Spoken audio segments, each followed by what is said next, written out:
சாமியை எப்படி வழிபடுவாங்கன்னு பாத்தீங்கன்னா கல் எடுத்து தான் எரிஞ்செறிஞ்சுதான் சாமி கும்பிடுவாங்க.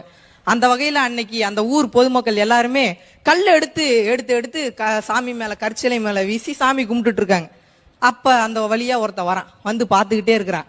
என்னடா இந்த ஊர்ல எல்லாரும் கல் எடுத்து எடுத்து சாமி மேல எரிஞ்சு சாமி கும்பிடுறாங்களே, நம்ம இப்படியே போயிடலான்னு திரும்பி போகும்போது கல்ல எரிஞ்சிட்டு இருக்கான் ஒருத்தன் பார்த்து, டே இங்க வாடா, என்ன நீ இந்த ஊருக்கு வந்துட்டு சாமி கும்பிடாம போற, நீயும் சாமி கும்பிடுறான்னு ரெண்டு கையும் தூக்கி சாமி கும்பிட்டான்.